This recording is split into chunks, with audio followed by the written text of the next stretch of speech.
Hey, what's up? I'm gonna cook something else for you today. Today we're gonna do something. It's called American chop suey, or like my grandmother used to call it, imitation chop suey. So let's go through the bill of materials of all the stuff that we're gonna need. We've got some chopped garlic. I personally recommend using fresh garlic, but for the sake of time and convenience, we've got this jar of garlic. A can of crushed tomatoes, some Lee and Perrins Worcestershire sauce. Um, this is one of those things that's going to sound kind of foo-foo, but it's not. It really makes a huge difference when you do stuff with tomato sauce. This is sun-dried tomato paste, and this is used like a teaspoon at a time. It's basically a flavoring agent. When things are kind of lacking in flavor, a little bit of this and a little bit of this, and you're good to go. One Spanish onion, 1 cup of pasta, any kind you want to use, but spaghetti and linguine and angel hair doesn't work very well. So you want to have something that was spit out by a die. We've got some Cuban peppers, or what they call basic pan frying peppers. These are like the ones you grow in your garden. They're not hot. They just have a creamier taste, and they taste really good in tomato sauce, and they really don't repeat on you. We have some garlic salt, a little bit of pepper. Stand up there, you. And a pound of hamburger meat. And you're going to use oil to brown the hamburger meat. I'm not going to bore you with the chop stuff, so I'll chop everything up, get it all together, and we'll do American chop suey or imitation chop suey, whichever you want to call it. A lot of people in the military know what this is. This is one of those things like tuna casserole, or tuna helper, or hamburger helper. This is one of these things you put together to feed massive amounts of people. And a lot of people know this from prison too, so I hear.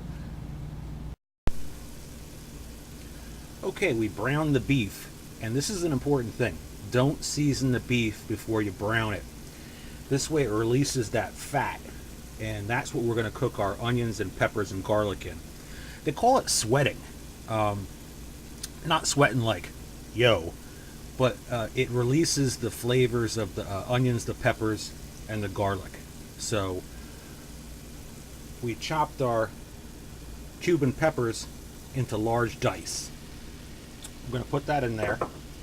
And then we took our Spanish onion and we chopped that into small dice. I'm going to put that in.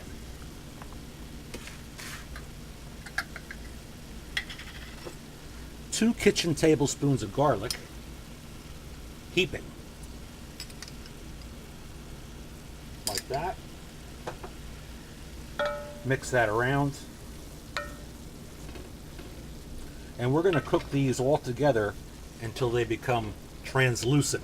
That's another fancy kitchen term, or till you can see through them, till they're soft. And this is at medium-high heat. So we're going to go ahead and put our pepper in and our salt.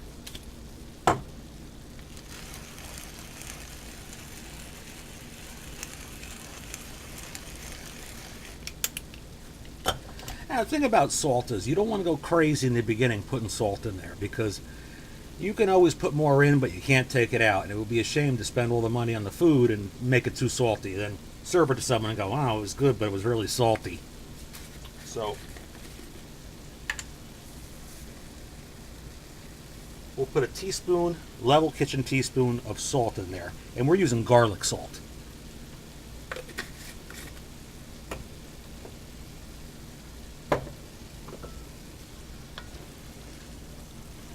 We're going to mix that around.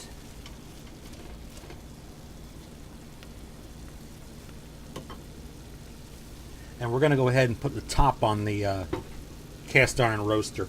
One of the things about cast iron, when it's enameled, you want to make sure you use a wooden spoon or a plastic spoon. That way you don't scratch the enamel off, and you'll be able to have your pot for many years and not have any problems with it. All right, that was about 10 minutes. So that's what you're looking for, where everything you can kind of see through it. So now we're going to take our sun-dried tomato paste, and we're going to put 2 level teaspoons in there.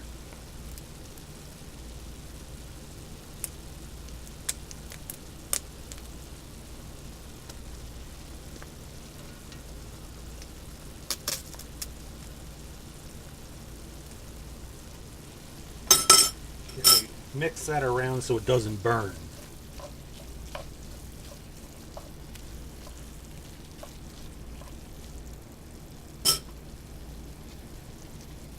Now to this, we're going to add 12 ounces of canned crushed tomatoes.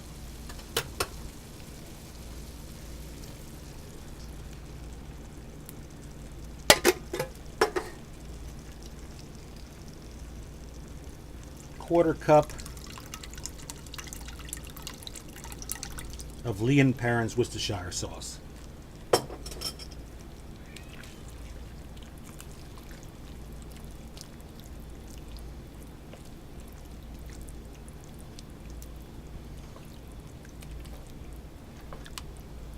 Mix it all up.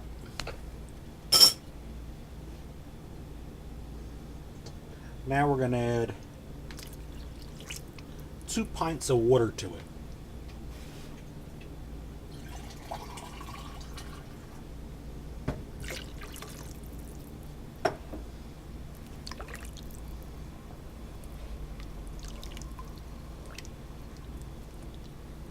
You want it to be loose like this because we're going to actually cook pasta in this later.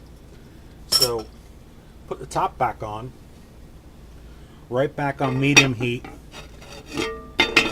for about an hour and a half. But you're going to check it every once in a while to make sure it's not sticking or burning. Alright, we came in at about 50 minutes and we're where we want it to be. So we're going to go ahead and add our pasta.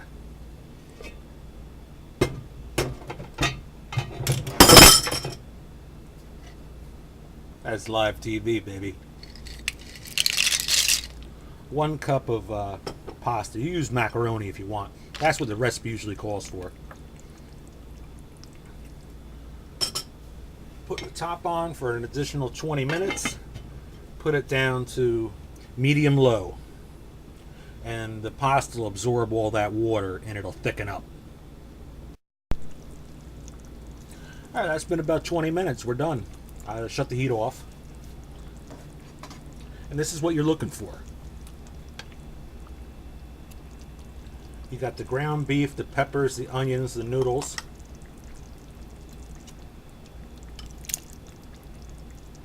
And this pot here will feed about 6 people.